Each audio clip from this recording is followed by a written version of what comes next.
ચલણ દ્વારા રૂપિયા પડાવનાર ગેંગનો સાગ ઝડપાયો। આરોપીઓએ ફરિયાદીને વોટ્સએપ પર ચલણની એપીકે ફાઇલ મોકલી છેતર્યા। ચલણની એપીકે ફાઇલ મોકલી આરોપીઓ મોબાઈલ હેક કરતા હતા।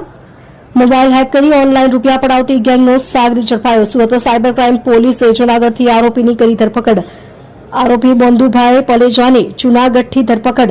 આરોપી હેલ્થ સેન્ટરમાં સુપરવાઇઝર તરીકે નોકરી કરતો હતો।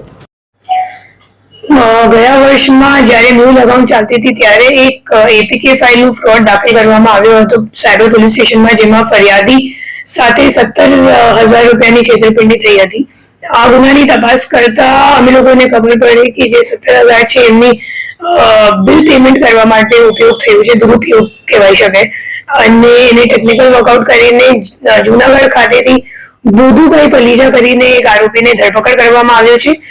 બોધુભાઈ એમ આરોગ્ય વિભાગમાં કોન્ટ્રાક્ટ ઉપર કામ કરે છે અને એના સિવાય પાર્ટ ટાઈમ જોબ ઈસ્ટ મુદ્રા કંપનીમાં કરે છે અને ત્યાં ક્રેડિટ કાર્ડ વાળું જ કામ કરે છે, ક્રેડિટ કાર્ડ ભરવાનું કામ।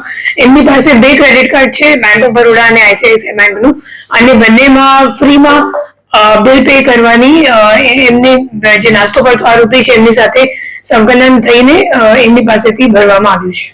જે લોકોને કેવી રીતે વિશ્વાસમાં લેતો હતા?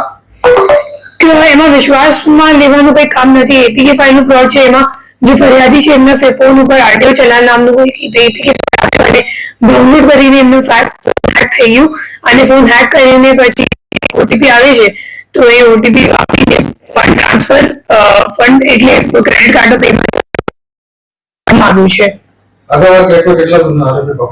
આ પહેલું આરોપી છે અને ઓલમોસ્ટ રિકવરી પણ આના પાસેથી થઈ જશે। કેટલા સમયથી કામ કરતો હતો? આ ઘણા લાંબા સમયથી આ જ કામ કરે છે। 13 વર્ષથી આરોગ્ય વિભાગમાં છે અને ઈસ્ટ મુદ્રા કંપનીમાં લાંબા સમયથી કામ કરે છે। અને એના સિવાય જ્યારે નાનું હતું, લાઈક 16 વર્ષનું હતું, ત્યારે નેશનલ લેવલ વેઇટ લિફ્ટિંગમાં પણ એક ખેલાડી તરીકે ઇન્ડિયાને રિપ્રેઝેન્ટ કરતો હતો। આ એપીકે ફાઇલ ક્યાંથી મોકલવામાં આવતી હતી અને કેવી રીતે આ લોકો બધું હેન્ડલ કરતા?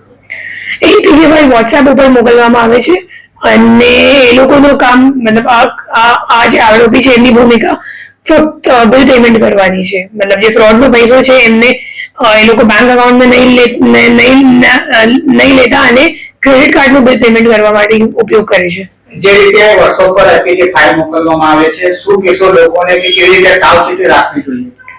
તમને અગર કોઈ પણ પ્રકારની અગર એપીકે ફાઇલ તમને સોશિયલ મીડિયા પ્લેટફોર્મ પર, ટેલિગ્રામ અથવા તો વોટ્સએપ મેસેન્જર ઉપર આવે તો એમને ઇન્સ્ટોલ નથી કરવાનું, કેમ કે એપીકે ફાઇલ એટલે એપ્લિકેશન ફાઇલ અને જે તે એપ્લિકેશન તમારે જે કંઈક એપ્લિકેશન ફોન ઉપર ડાઉનલોડ કરવાનું હોય તો એ તમારે ફક્ત પ્લે સ્ટોર ઉપરથી જ ડાઉનલોડ કરવાનું અને કોઈ પણ ચેટ વગેરે ઉપર આવે તો એને ડિલીટ કરી દેવાનું અને સામેવાળાને કોલ કરવાનું। મોટાભાગે અગર તમારો કોન્ટેક્ટ વાળો કોઈ વ્યક્તિ હોય તો મતલબ એમ આશંકા છે કે એમનો ફોન કદાચ કોઈ હેક ઓલરેડી કરી દીધું હોય અને એટલે તમને તમારા ફોન ઉપર એમના ચેટ ઉપરથી મેસેજ આવે છે, તો પછી એમને આ બાબતની જાણ કરવી।